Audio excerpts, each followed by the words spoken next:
Welcome back everyone to part 2 of the Skaven predictions video. So without too much further ado, let's go ahead and hop into it.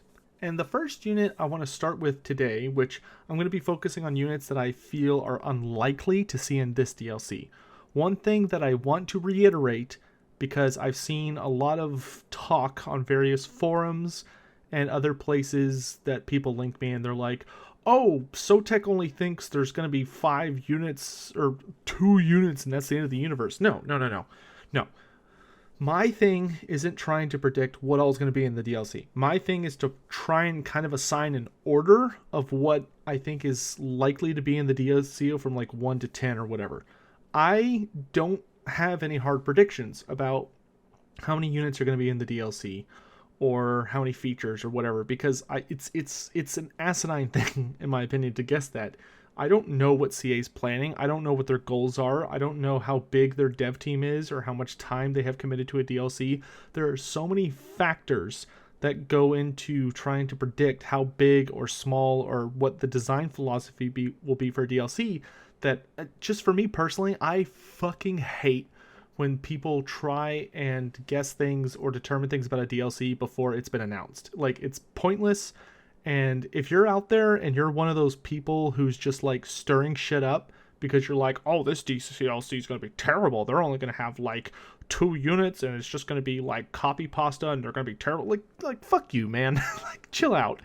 Like, that just gets me upset. Like, don't stir the pot before we even know what's on the fucking menu, right? Like, wait until CA gives us something to talk about, then you can freak out and start burning shit down and riot. Like, that's fine. I don't have anything against anyone who, like, gets angry or upset about content once we know what we're talking about. But what does make me annoyed is when people start freaking out about shit and we have no idea what is even being talked about. I'm sure they're going to be releasing the announcement trailer for this DLC any day now, because it, like, you know, they're going to want a couple weeks to show stuff off and all sorts of other crap. So, just saying. Anyway, let's get into it. So the first unit I want to talk about today is the one that I talked about at the end of yesterday's video, which is, of course, the Verminlord. Verminlords, of course, are the greater demons of the Great Horned Rat. Now, there is a little bit of a thing with these guys where they have 2 variants we could look at, which kind of is going to wrap us into a big discussion that could make up a big part of this video. And that is that the Skaven were one of the armies that did not get an 8th edition book, but they did kind of get an 8th edition book that updated them with new models and new units. But that 8th edition book, quote unquote, was called Thankful, and it was part 4 of the End Times. Now, I know that's like a horrible word to some people. It's basically a curse word, the End Times.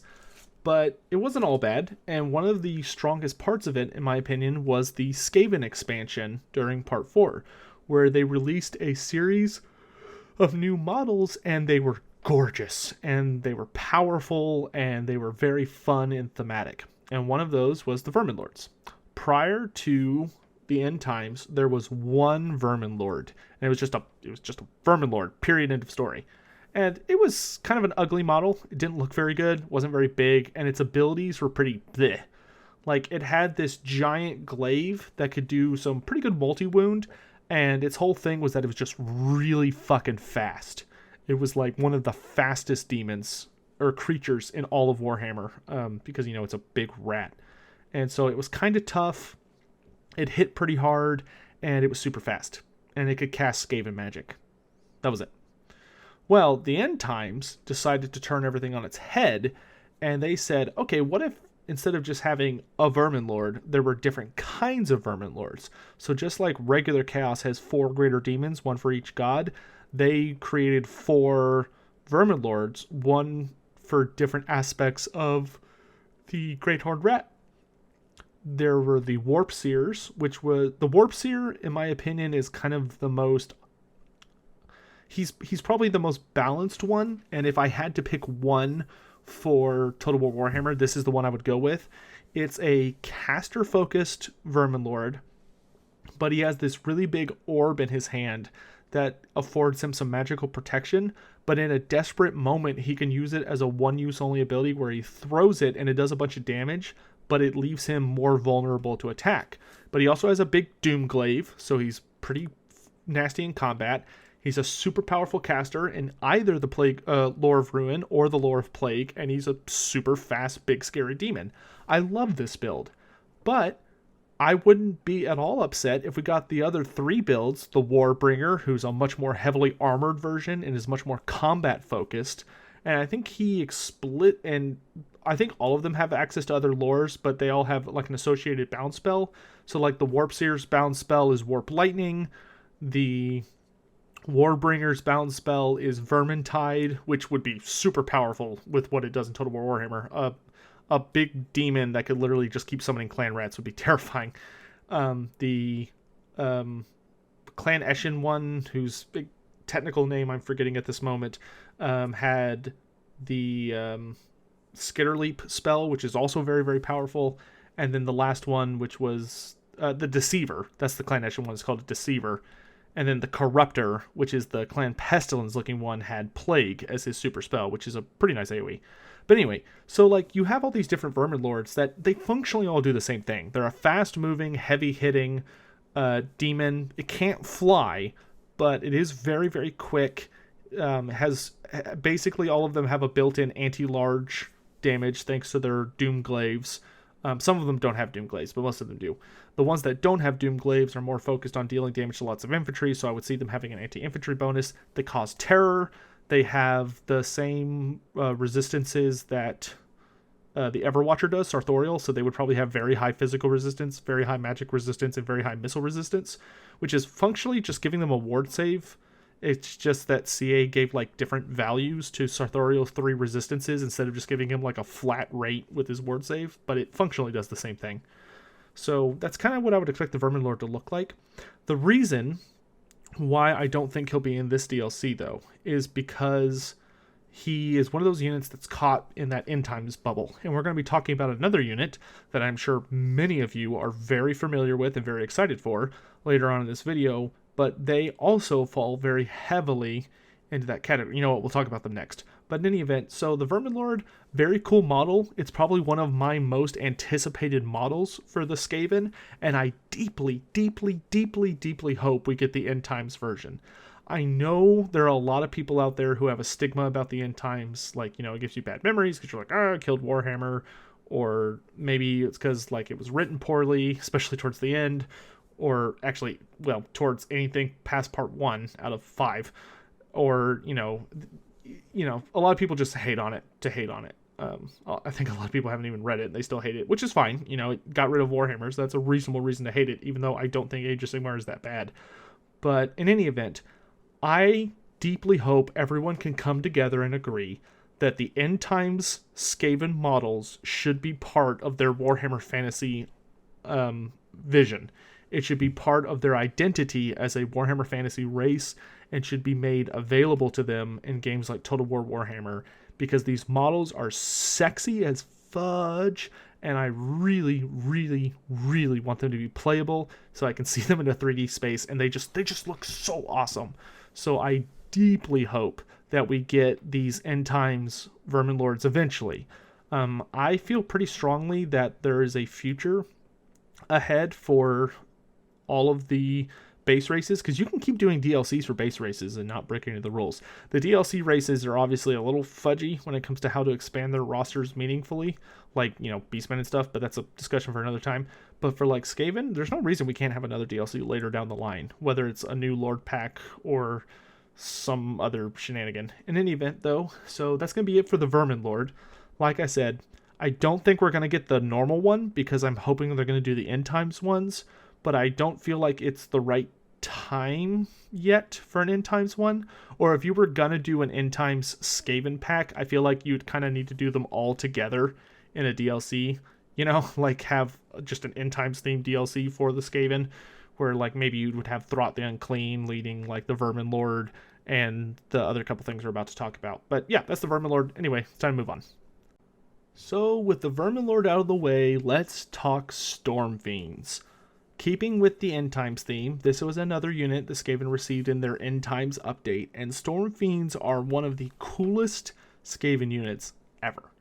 For those unfamiliar, they're rat ogres that wear armor, some heavier than others, but they wear armor, and the reason they wear armor is, A, to protect them better, but B, they're clever enough to not be just stupid frenzied beasts that run into battle and get killed instantly. Instead, the geniuses over in Clan Molder figured out a way to basically grow master molders into these like disgusting little fetus baby things, and they graft them into the spinal columns and brains of the Stormfiends and basically attach them to the back of the Stormfiend in these like little baby carriage things that are covered with armor typically. So the brain, or the little brain baby on the back of the Stormfiend, is the like controlling mind for the creature, and like sees through its eyes and like controls all of its mechanisms and its ability to fight and all that stuff. And then the Stormfiend, of course, is the big hulking rat ogre that brings all the muscle. So it's kind of like a Pinky and the Brain if you fuse them together, and Pinky was also a colossal, angry, frothing rage beast. That wasn't a very good analogy, but anyway. The other thing about the Stormfiends is that Clan Skurry teamed up with Clan Molder to augment these creatures. And so every Stormfiend comes with one of, I believe, six attachments. And we've talked about most of them, so you'll kind of know vaguely what they do.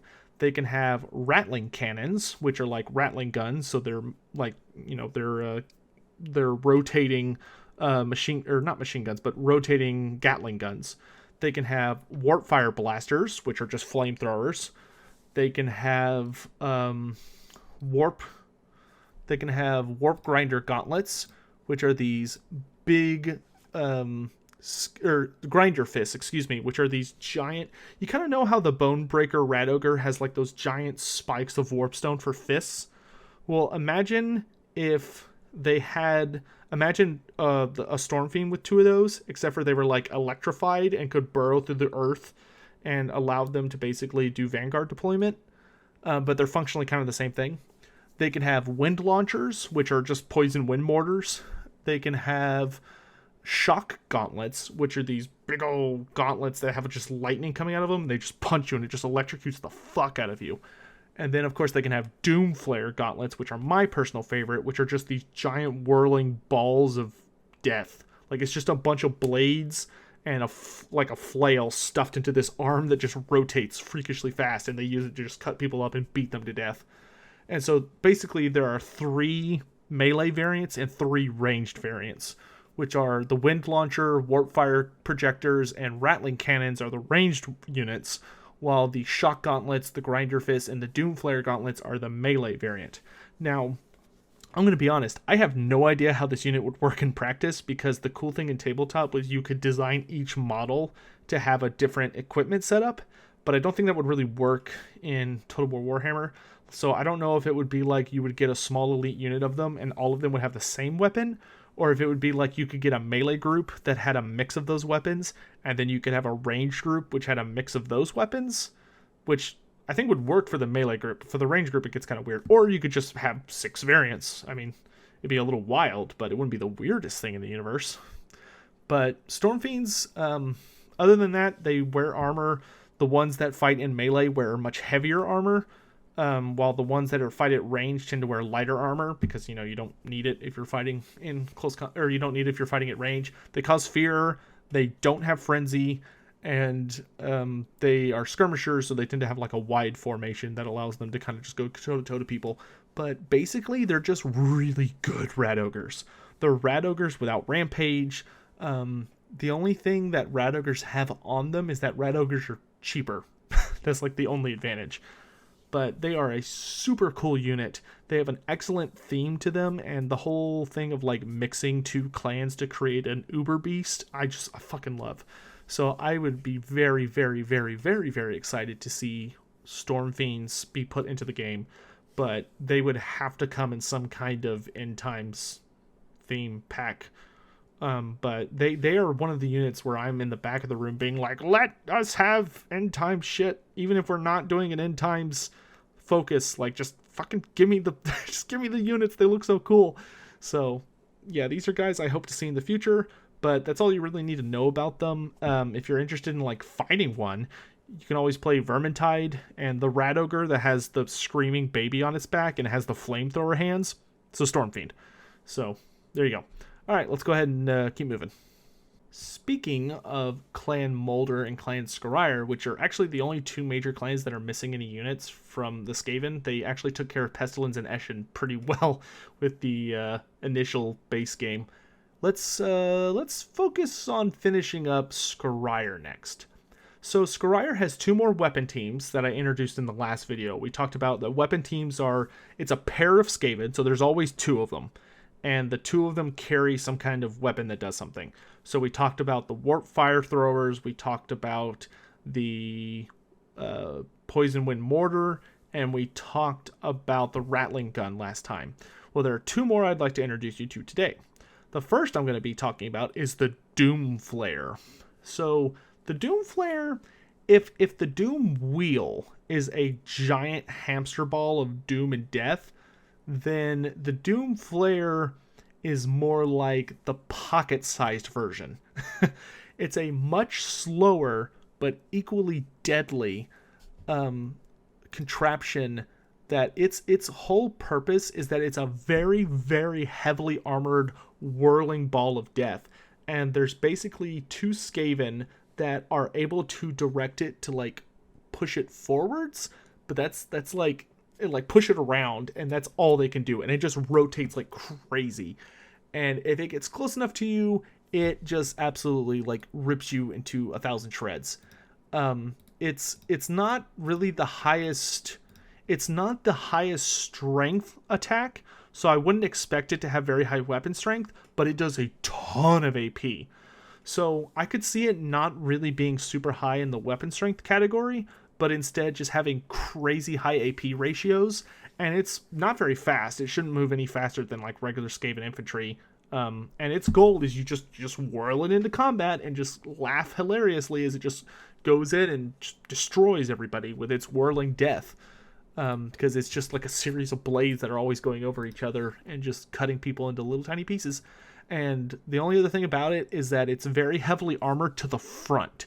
It has a very specific function where if you're attacking it from the front, it's super tough and very, very durable. But if you attack it from the side or the back, it's barely more durable than like regular like Stormvermin. Like it like probably less than Stormvermin even. It's really not that tough if you attack it from the side or the back. So I don't know if there's a way to explicitly design armor that only protects you to one side. I know we can do that with ranged attacks with the shield ability, but I don't know how they could do that. Maybe giving it a high melee defense bonus? That's the only thing I'm thinking of. Like if they gave it like silver shield and really high melee defense, that would make it so that if you attacked it from the front in melee or from range, it would have really good resistance. But if you attacked it from the side or the back, you would ignore its shield and you would heavily mitigate its melee defense. Because for most people may not be aware, but if you attack units from the flank, you knock off I think it's like a quarter or something of their melee defense, and if you hit them in the rear, you cut through like half their melee defense.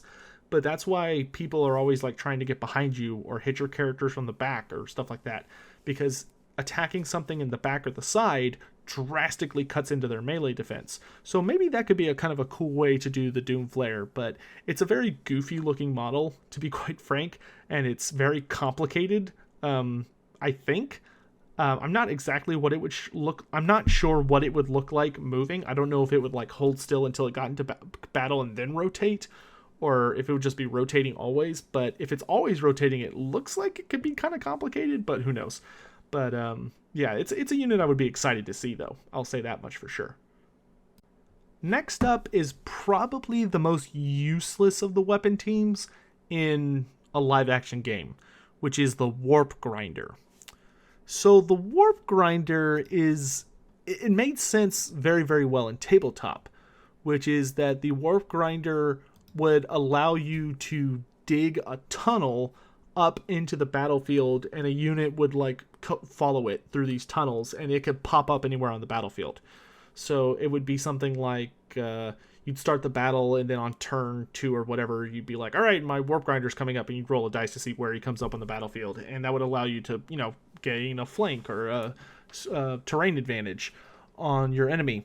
And it wasn't really super well designed for close combat, but you could use it in close combat kind of desperately, and they'd basically like activate its spinning function and would just stab people with it and hope for the best.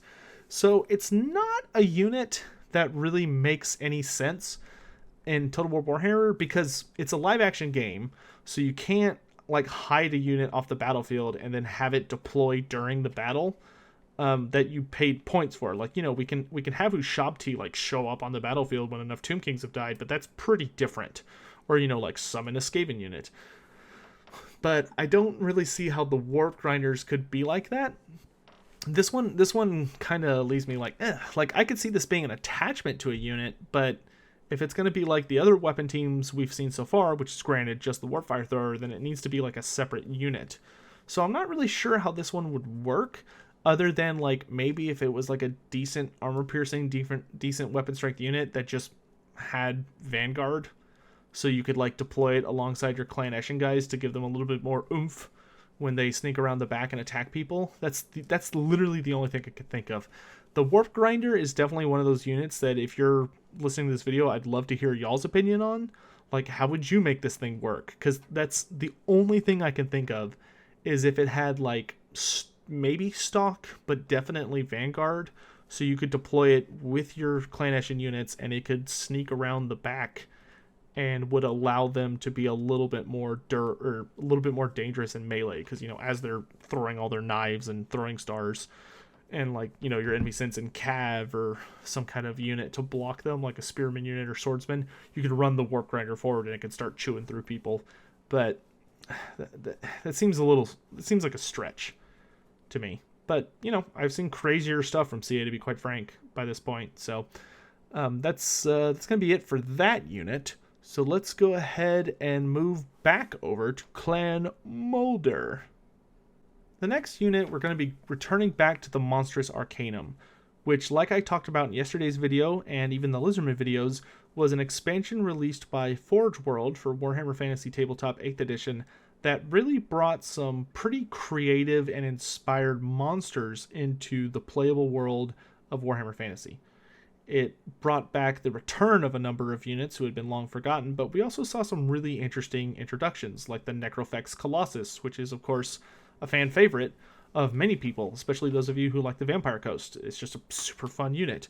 It also has really amazing creatures that I expect to see in the future, like the Dread Saurian, but also introduced us to, like, Skin Wolves, which are fun, you know, if nothing else, and brought back Femmer Warriors as well. So it's a book that has a lot of really special units in it, and I would not be surprised if almost all the units in it see play at some time, which some of them are pretty wild, which is something we can talk about in the future. But in any event, the particular entry I want to talk about today is a giant, bloated, disgusting creature known as a Brood Horror. Now, these creatures of Clan Moulder are one of the fattest, most repulsive Skaven creatures I have ever seen. It's called a Brood Horror for a good reason. These terrifying creations can actually be used as a mount for Skaven warlords, but they can also be taken on their own. So, you know, I could see them being both. I don't know if they really want to give the Skaven a regular mount, or if they want to leave them as just having pure infantry lords. But they're kind of the super form of a creature I'm going to be talking about in a little bit. But these Brood Horrors are very, very nasty creatures. They hit crazy hard, and they're monsters. They're not like war beasts. They are like full-on big old fat monsters. They are easily capable of taking on like a unit of trolls and, you know, being a menace. They're not quite as powerful as a dragon per se, but they are very nasty and fast. And they do have regeneration, which, you know, that's always a massive plus. Clan Moulder does love its regen. So one of the things that they do is they have built-in poisoned attacks. They have built-in regeneration. They have a very nasty charge bonus. They cause terror. They also have a unique ability called Foul Ichor, which is basically that their blood is so poisonous and disgusting due to all the filth and other nonsense that they ingest that when they die, they kind of dissolve into this toxic sludge that will kill people that are touching it or cause their lungs to rot away or fill with fluid and eat their skin and stuff. So when they die, they like explode and it kills people, which is fun. I like that kind of mechanic. I love the idea of like a big scary monster that could run into combat and like your enemy's trying really carefully to kill it without fully surrounding it, because if he kills it, it like blows up and does a bunch of damage. That would be a really, really fun mechanic. There are other various upgrades they could give it. It has the ability to have armor if CA wanted to do that to make it a little bit more durable, though it has regen, so I can't imagine they'd want to go too heavy on the armor. It could also gain Warpstone Claws thanks to Clan Skurry if they wanted to upgrade it, which would give it higher armor piercing ratios and magic damage. I don't think they'd go with that. I imagine they would just leave it as just a high armor piercing, beefy monster. That the difference between it and a Hellbit Abomination, though, for anyone wondering, is that it's not as random or blind as a Hellpit Abomination, but it's also not nearly as... It's a lot faster than a Hellpit Abomination, but it's less tanky. It doesn't have as much health. It's not quite as dangerous in combat, and it's a lot more likely to break and run away. And it also explodes when it dies. That's kind of it has some similarities with the Hellpit Abomination, in that they're both regenerating creatures, they both cause terror, they're both armor piercing, but also has poison attacks, which is a pretty big thing. But it would basically be an alternative to a Hellpit. You know, it would, because it has poison attacks and is a lot less tanky, and it also doesn't have too horrible to die, so it doesn't have the super heal that the Hellpit does. It would probably be considerably cheaper. So, you know, if you were building a list, you'd probably be able to slide in that monster for a little bit cheaper, and it would give Skaven another terror option, which is never bad. But that's the Brute Horror, and of course it could be used as a mount for Warlords, which would be pretty interesting. Which, speaking of mounts, that's actually going to be the final category for this new unit idea segment. And so let's go ahead and get into it here. The last two things I'm going to talk about in the regiment, or before we get to Regiments of Renown, are some potential mount options. And I'm not going to wax too lyrical on them because they're pretty straightforward. There are two mounts that we're missing for the Skaven. Both of them are for Warlords, though theoretically if they put Chieftains in the game, they could give these to Chieftains as well. And you have the Great Pox Rat, which is literally just a smaller Brute Horror. So where the Brute Horror is a monster, a Great Pox Rat is more like a Demigryph in size and like stuff. And it's not nearly as powerful as a Demigryph, but it's basically a big, fat, diseased rat that has poisoned attacks, which would be a really nice buff for any character, and it would just provide him with a lot more speed and weight and not being able to get like kicked and flying all over the place and that kind of stuff. The other is the War Litter, which the War Litter is just like the Dwarven Shield Bearers that I talked about in the Future of the Dwarves video, if you haven't checked that out yet, which is basically it's a small poorly crafted throne of random crap that's a Skaven throw together to try and look impressive. And it's like, I think it's somewhere between 2 and 4 Stormvermin carried on their shoulders, and the Warlord stands on top of it and is like, look how awesome I am. And it allows him to kind of have a nice high advantage point of the battlefield and be away from his opponents, and also have some bodyguards that can protect him swinging around while he like tries to stab people from the top. Other than that, though, that pretty much wraps up Skaven units. Their roster is pretty close to being completed, just because they went so heavy on Clan Pestilence and Clan Eshin with the original release. Clan Skurry is definitely the weakest one right now, which, you know, if this DLC, if I'm correct that it's going to be Ikit Claw instead of Throt, then this will definitely be a good thing to catch up on, because Clan Skurry is missing the most. That is most of the Skaven things. There are very, very random things that could come from other places, like the 2nd edition Warhammer Fantasy RPG book the Children of the Horned Rat, I think it's called, which had a couple of other specific units, but that seems very unlikely because that's a super old book, but like I said, I never count anything as impossible. In any event, though, that's going to be it for the potential new unit section, even though this was the unlikely side. So with that, I think we're ready to go ahead and head into Regiments of Renown. Alright everyone, so now let's go ahead and get to the end of this video, which is going to be the Regiments of Renown. The first one we're going to start with is honestly the only one from this list that I feel super confident about.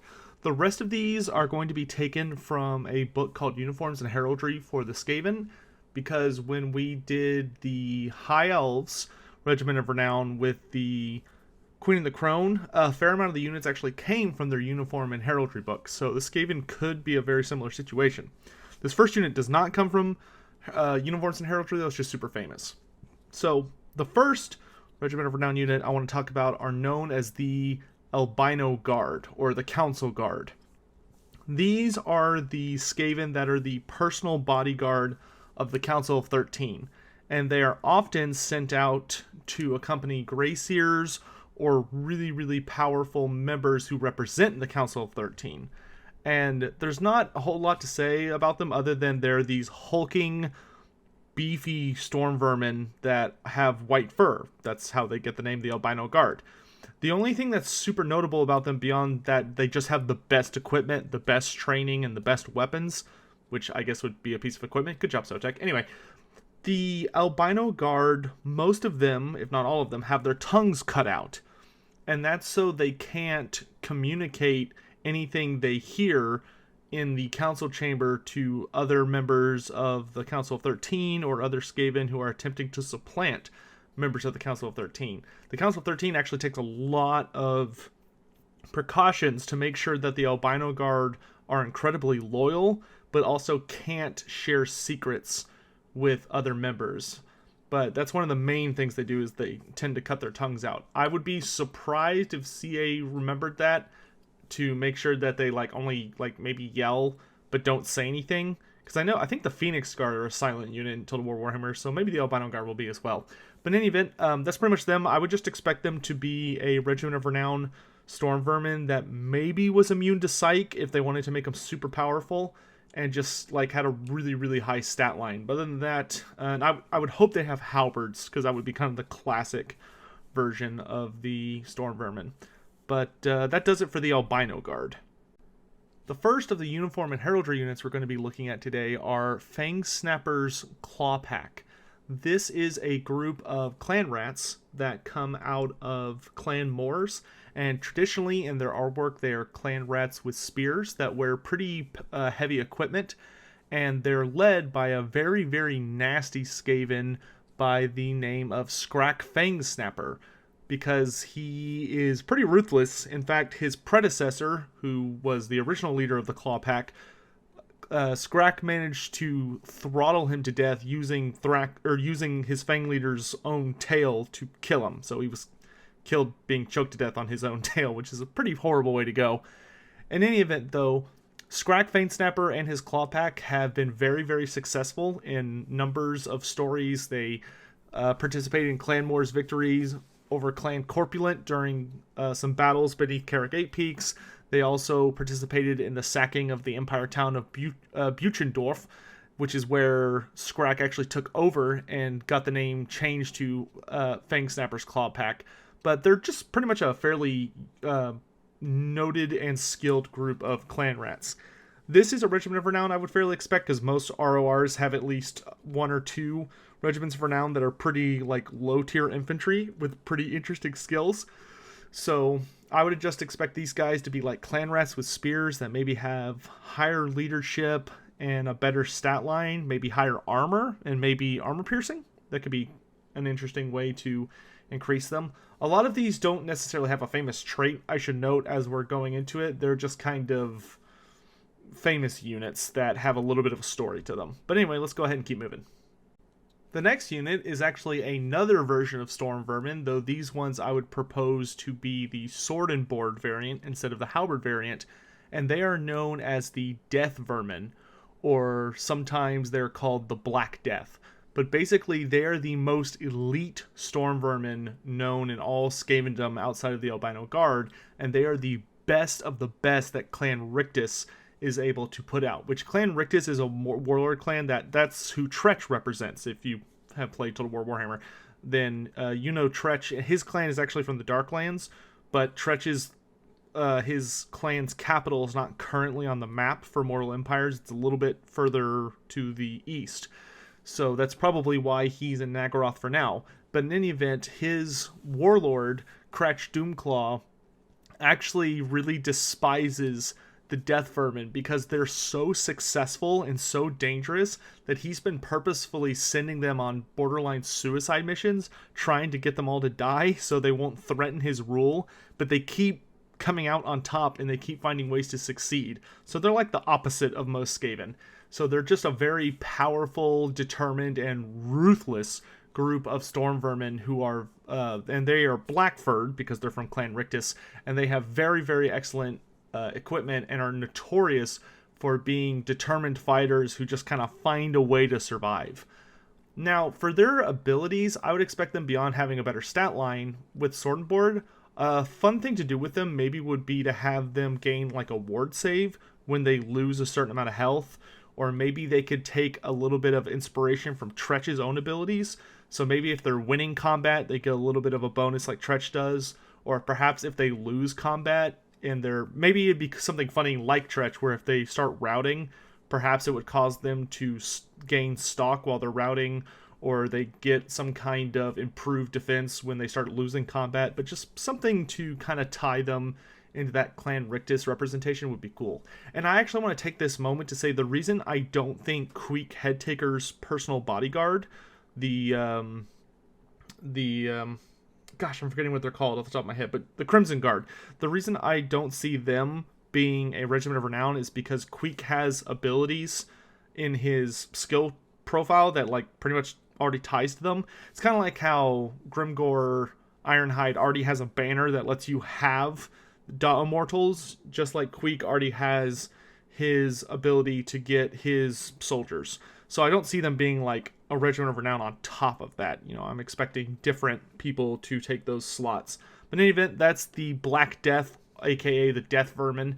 So let's go ahead and hop on to the next one. For the next unit, we are going to be turning over to Clan Pestilence, who have Blightskab's Plaguepack. And this disgusting regiment of warriors could either be used as Plague Monks, Plague Censer Bearers, or even Clan Rats. I think their most ideal form would probably be as Plague Monks, but essentially this is a disgusting unit of Clan Pestilence best from Clan Septic, which you can tell is a descending clan of Clan Pestilence based on their name.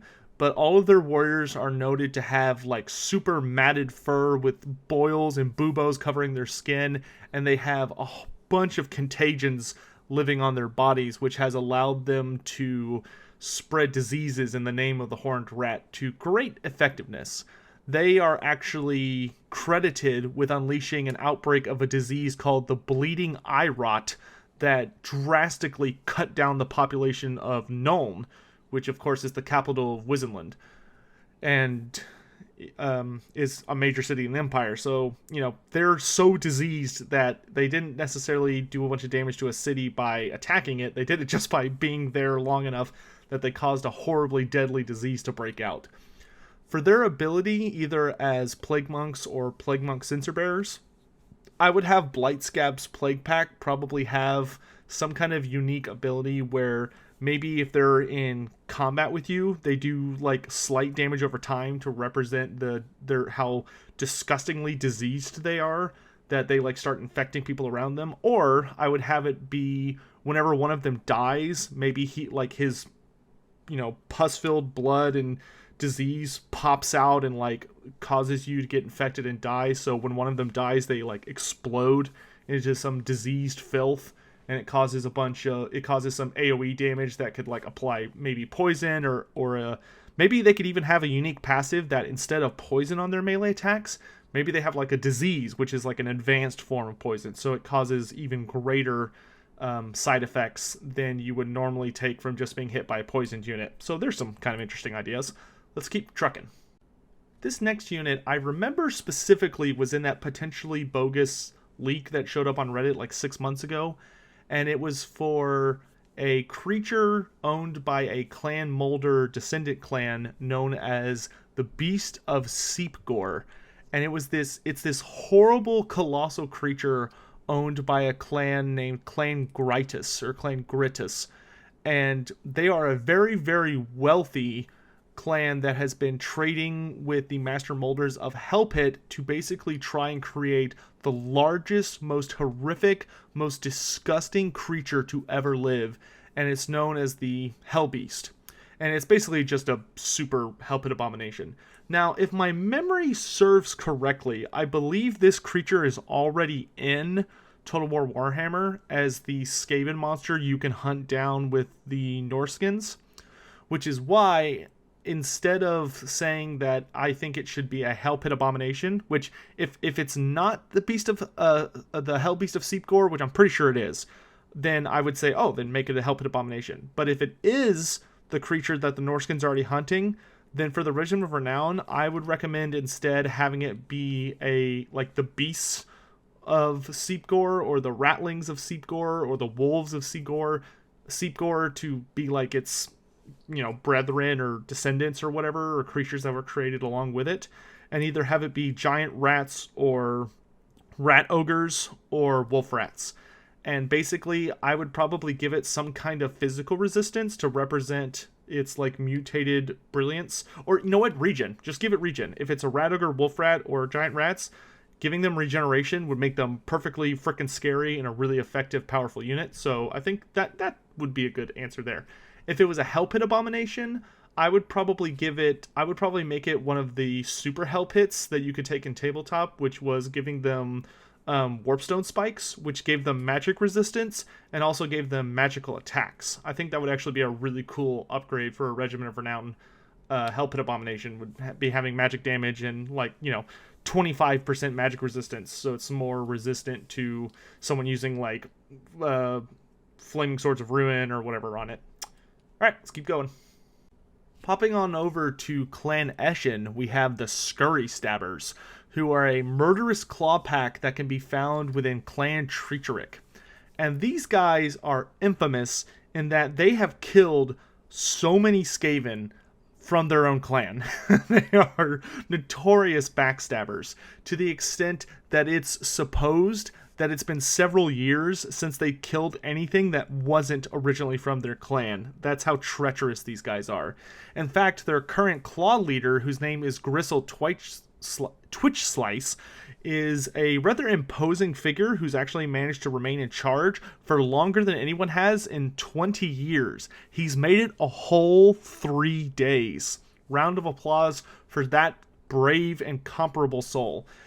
In any event, I would love for these guys to basically be gutter runners or night runners and have them be a Regiment of Renown that has some kind of fun feature to represent the fact that because of their survival of the fittest mentality and the fact that they're constantly backstabbing each other so only the best can lead, I would love to see them maybe have a higher leadership function, or maybe they could have something...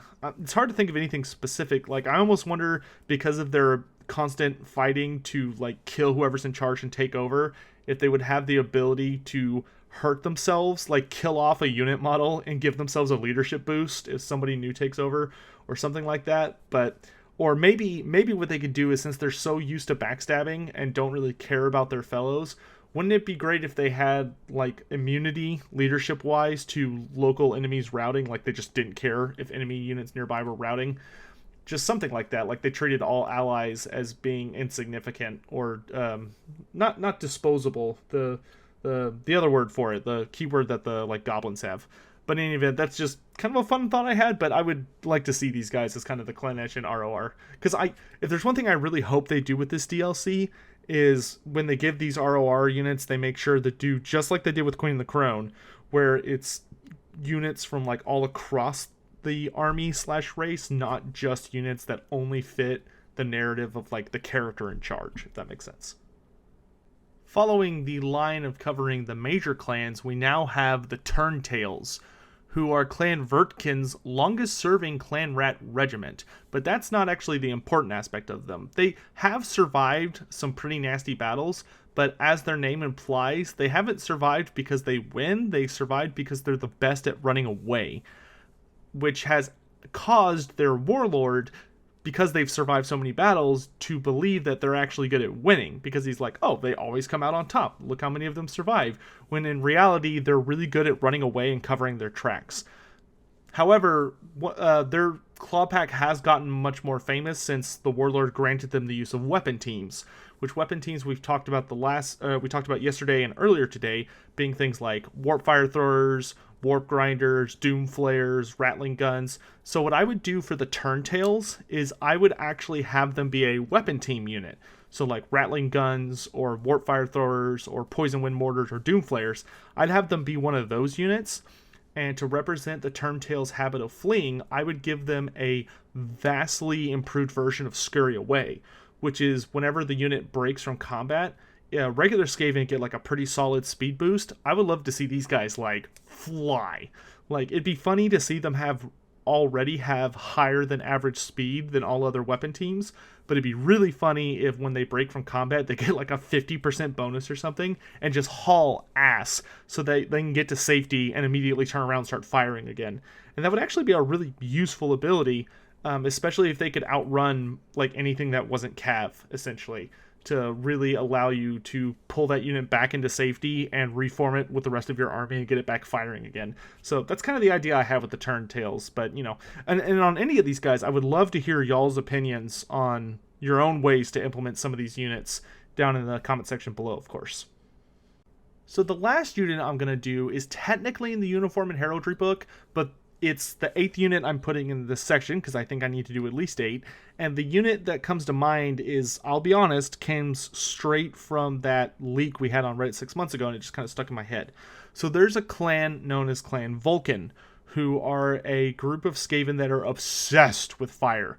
They're literally just an endless horde of pyromaniacs who you can easily identify in the battlefield due to, of course, all their fiery colors, and the fact that most of them have, like, scar flesh from being burned, and a lot of their equipment, a lot of their fur is really patchy due to being burned, and their hole,